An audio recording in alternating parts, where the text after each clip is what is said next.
available to our members so they can catch up if they're not able to join us. So with that, Clay, I'm going to keep letting people in, and I'm going to turn it over to you and just say thank you. Well, thank you, Paige, and glad to be with everybody this Friday morning. Hope everybody's going to get to have a long weekend this weekend. Some of us won't, but that's fine. Um, so, this concluded the second week of the legislative session. This has been an interesting one so far. Last year, if you can remember, um, the business community had um, a big agenda on the front end of the session with the game plan, passage of the game plan. The second round of ARPA funds went out. That was kind of where the legislature did a special session within the session. This year is a little different.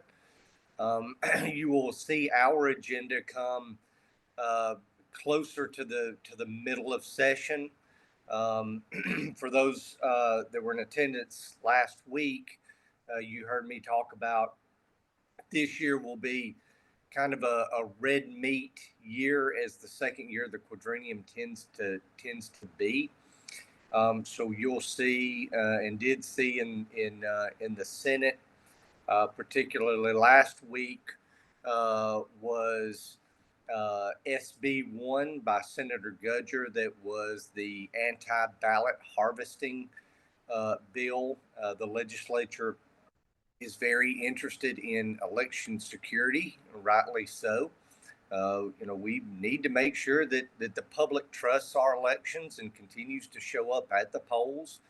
And so election integrity is very important to the members of the legislature. And so that was reflected in SB1, the ballot harvesting bill that passed out of the Senate last week. So not a lot of activity in the first week. That's normal.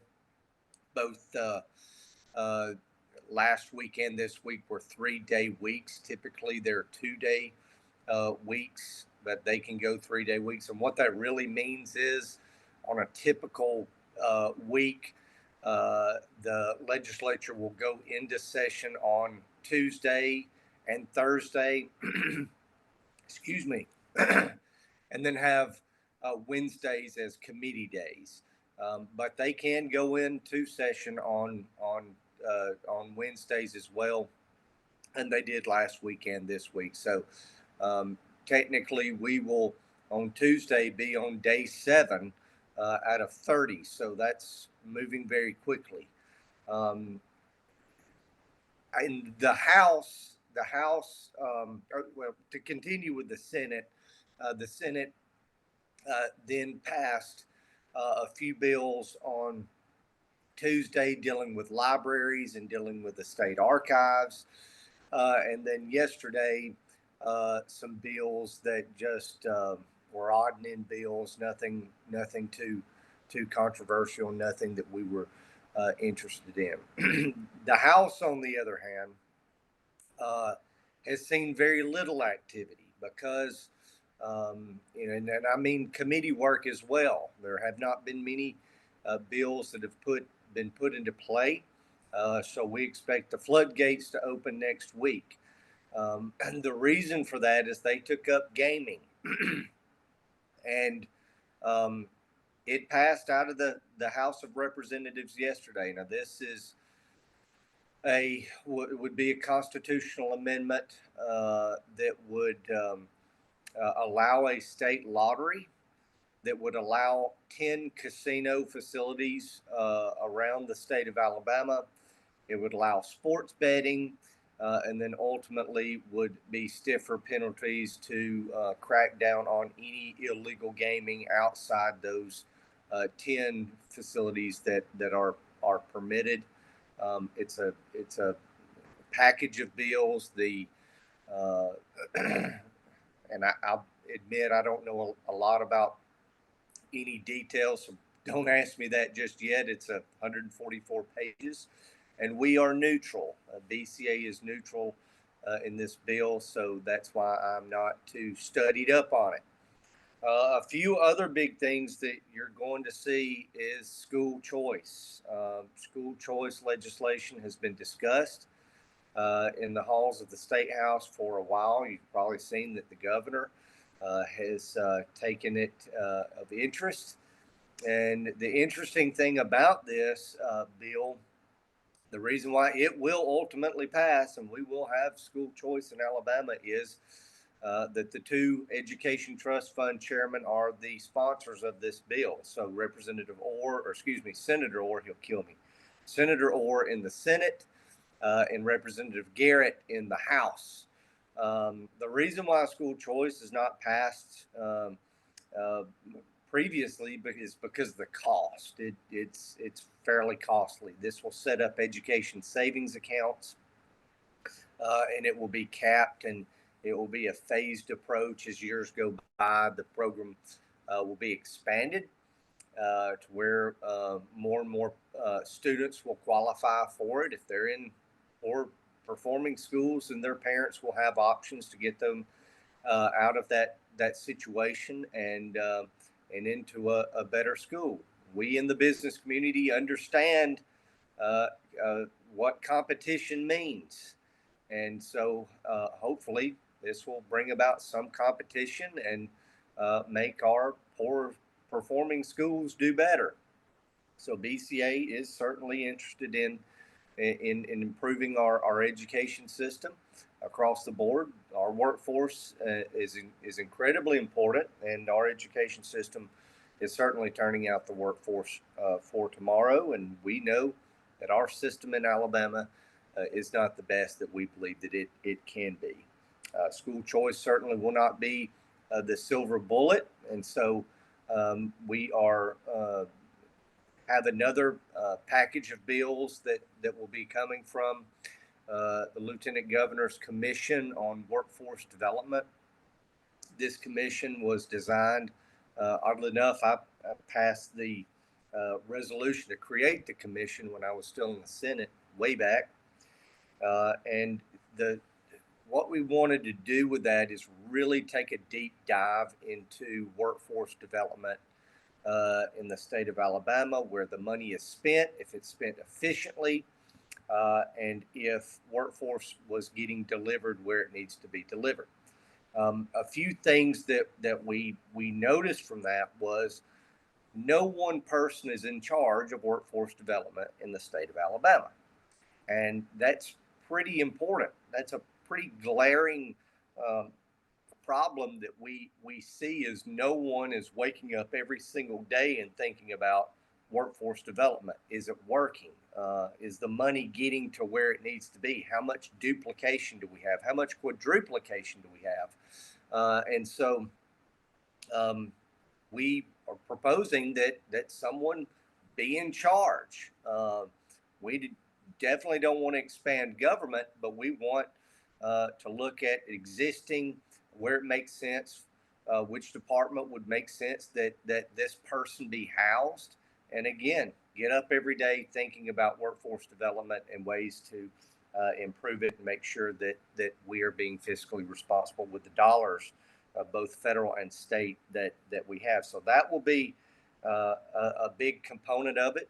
We also think it's extremely important that the business community have ample discussion with the education community on workforce development.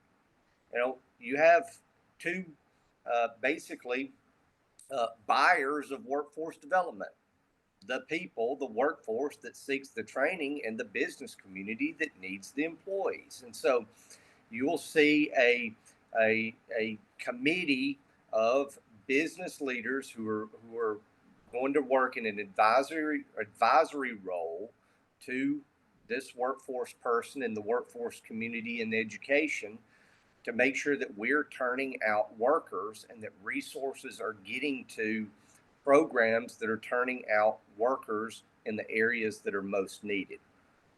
For instance, we need tons of healthcare workers right now, and so we need to make sure that we know and the education community that we're laser focused on healthcare workers. It could be anything in the future.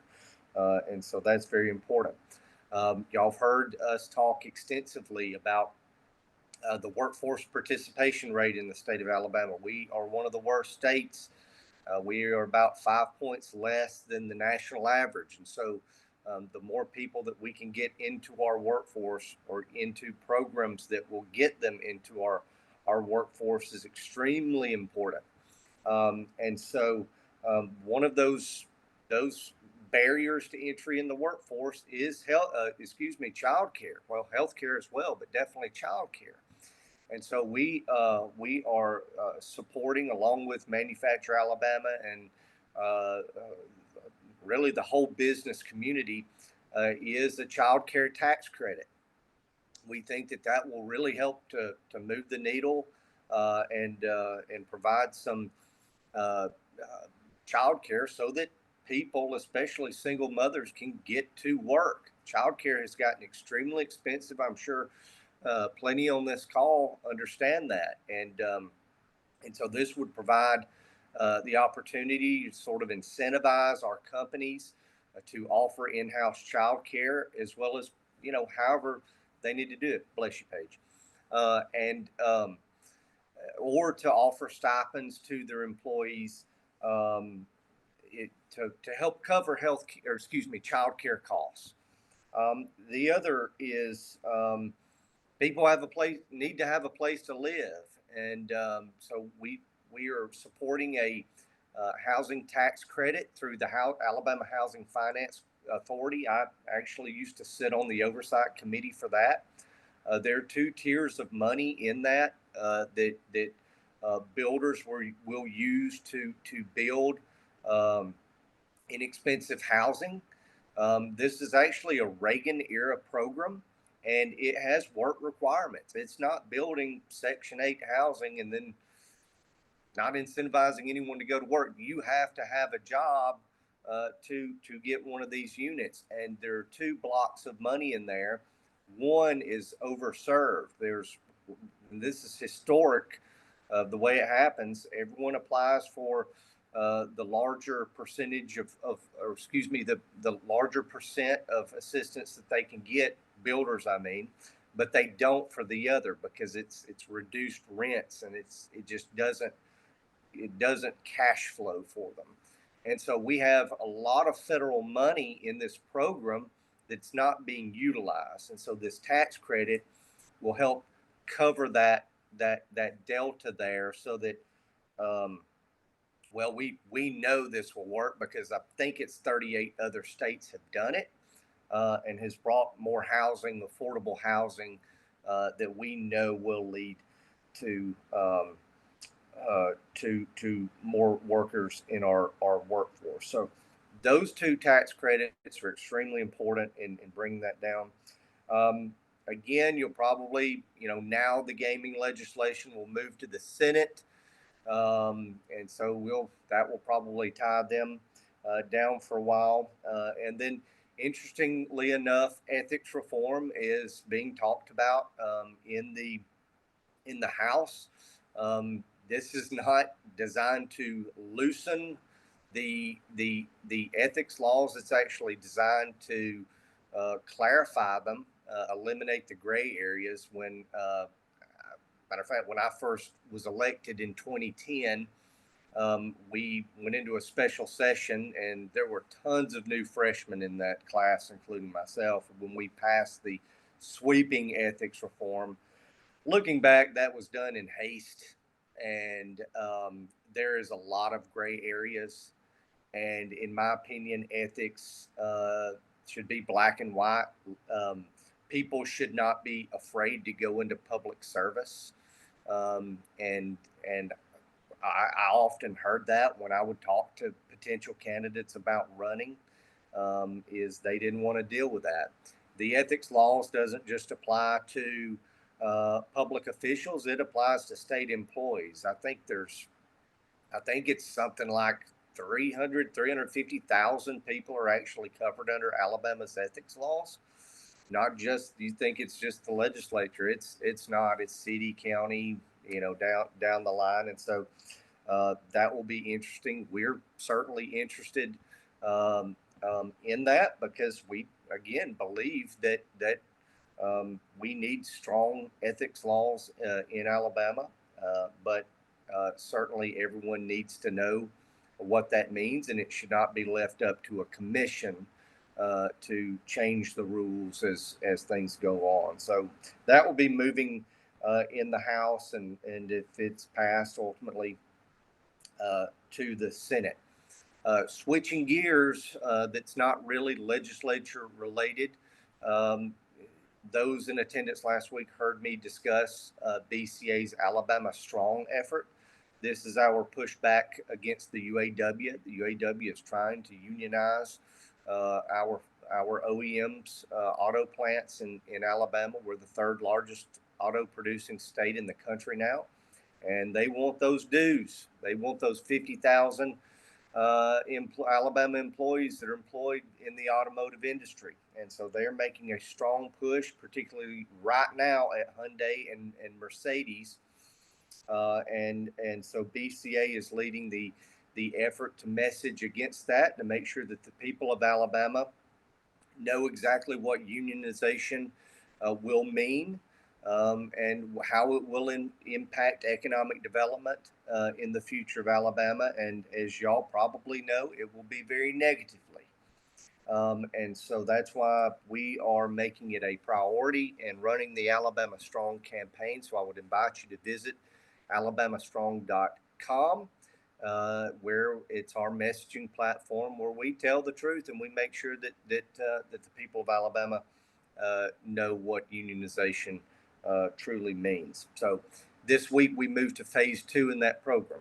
So if you're around Tuscaloosa and you're around Montgomery, you will see Alabama Strong billboards pop up around the 26th. You'll begin to hear radio ads. You'll begin to see more digital messaging driving people to alabamastrong.com.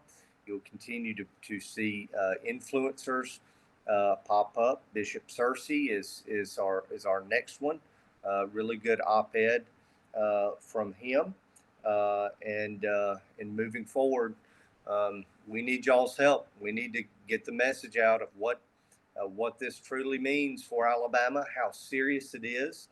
The UAW is this isn't your grandpa's UAW. They're very smart. You can now sign your, thanks to the NLR National Labor Relations Board, which is not the friend of business, I can tell you.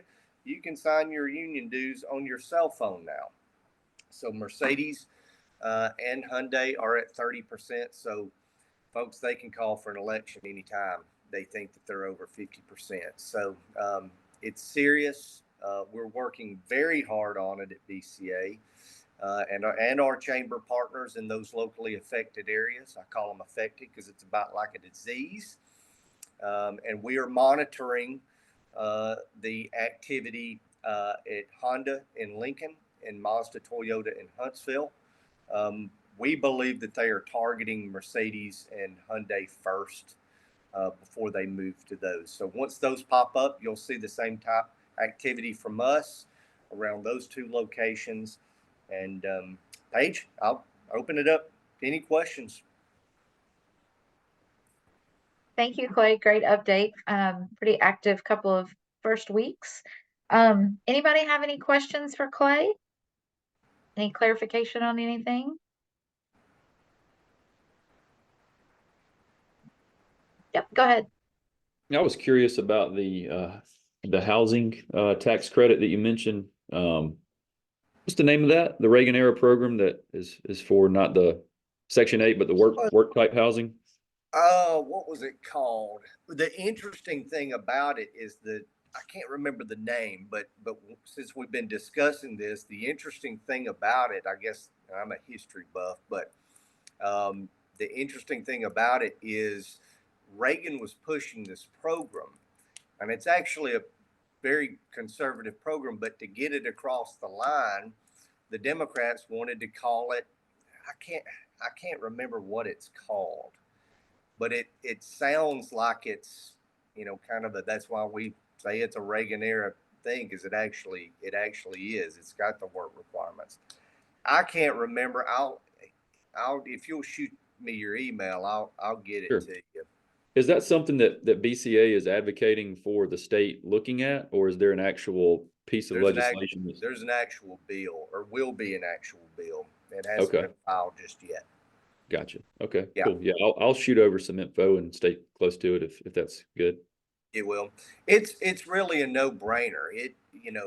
The state will give up tax credits, but it's going to allow us to draw down those federal dollars and then spur on that additional economic activity in your area. And frankly, um, the side effect uh, is that the construction sector has definitely hit a wall there. So anything that we can do to make sure that we're kind of bolstering that sector of our economy, we need to do it.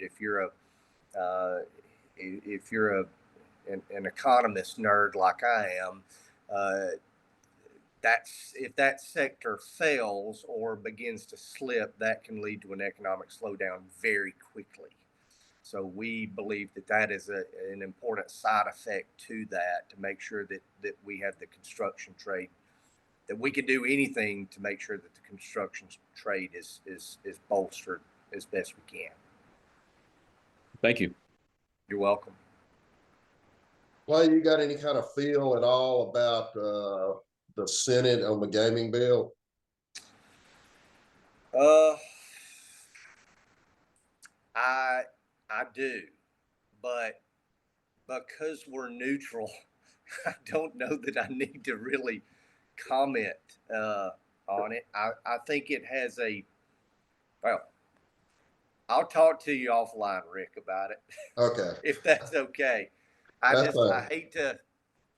I did miss my number yesterday on what I thought the vote would be in the House. They actually got more votes than I thought they would.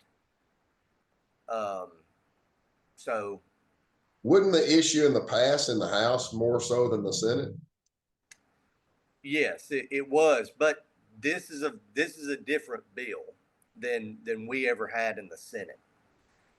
It's a much more extensive bill. I think the devil's in the details. There is also uh, there's also much more organized resistance to this than when we had it in the Senate. I will tell y'all this that I don't. Big kudos to Speaker Ledbetter, who's a great friend of mine, and I know yours, Rick. Don't think many folks could get that through. I So agree. it was a heavy lift for him and his leadership team, and he did it. He really did it. And I had some doubts, but I wasn't quite convinced it would fail in the House, but I didn't think it'd get 70 votes, and it did. So it's hard to say in the Senate what will happen. I think as we get as they get closer to the vote, I think that pressure will build and build and build. The anti pressure will build a lot, and so it's really hard to say until we get. Ask me that week what I think, and I'll be able to really kind of tell you, because we'll see um, how many pastors are calling, how much Alpha is going to engage, and how that affects the members. That's not a fun situation to be in when you know if you're a Republican and those pastors are your base and those congregations. That's a tough lobby not to listen to. So we'll we'll see. Makes it a little bit easier seeing how it'll have to be voted on by the people. So that takes a little of the pressure off of y'all of the elected officials, and the fact that they're going to put it out to the public, that the It public. does.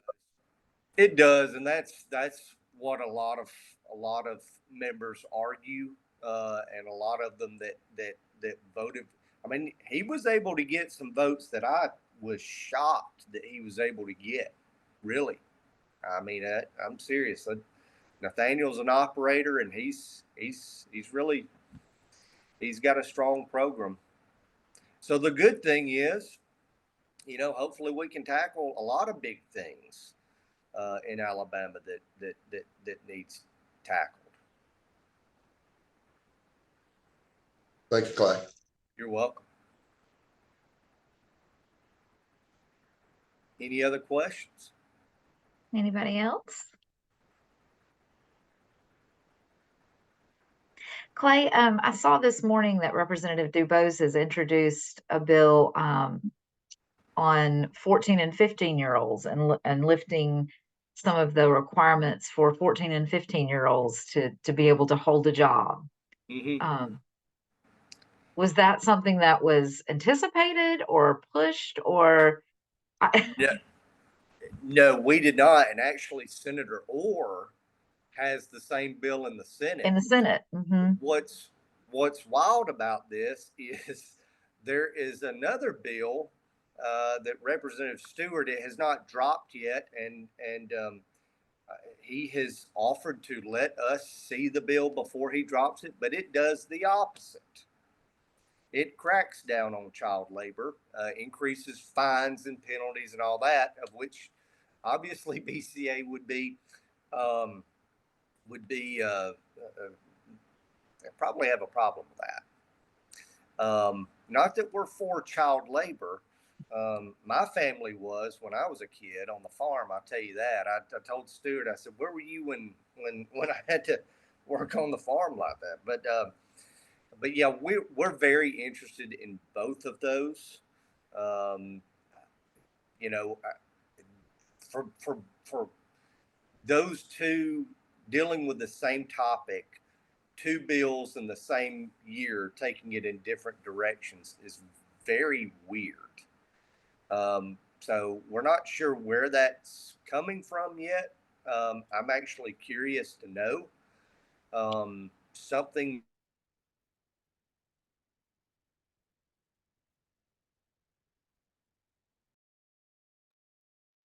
Uh-oh. Do we lose Clay? That we don't know if it was some of the suppliers. Am I back? Can you hear me now? You're back. Okay. But no, to answer your question, we're very interested in both of those. Obviously, we would prefer Representative Dubose and Senator Orr's bills, and we will try to. We'll be monitoring and working with Senator Stewart to make sure that bill does not negatively impact the business community. If it looks like it will, obviously would be stop it. And a lot of working defense on. There's a lot of things that we are monitoring that are out there. A lot of things, but sometimes, if y'all will bear with me, sometimes there's things that we need to keep a little quiet, you know. Yep. Just for everybody, Strategery. just if you'll see in the chat, and it will then be in the recording chat, I've posted the Alabama Strong website. Hopefully you guys have already been there. But then also, if you've not had a chance to read the Lieutenant Governor's commission report, there's a link to that full report on there as well. I will include that in the follow-up to this. All right. Anybody, anything else? And Jacob, I will be sure to follow up with you and Clay and make sure that we get that housing tax credit information. I appreciate it. Yep. Yeah, Paige, please send that out to all of us because we're looking at some housing things here in Jackson County also. Okay. Yep. Perfect. Clay, yeah, if you want to follow up, I'll be happy to send it on to everybody in the follow up. I will. Perfect. I'll get that right after. Sounds good. All right. Anybody have anything else? We're right at 10:30, just a minute or two over. So thank you, Clay, for your time. I know session's just getting started, and it looks like it's going to be a really interesting one. So if you have not already, please register for Executive Leadership Conference. Registration is now open. We'll be in the Shoals at the end of April. So with that, no one has anything else. I know several of you have drive-ins coming up over the next couple of months. If you're not already, let us know when you'll be in town. I'm sure Clay or somebody from the BCA staff would be happy to spend some time with you, and I certainly would as well. So with that, happy Friday. Everybody have a great weekend, and we'll see you next week. Thanks, Bye, guys. guys. Thank y'all. Thank you.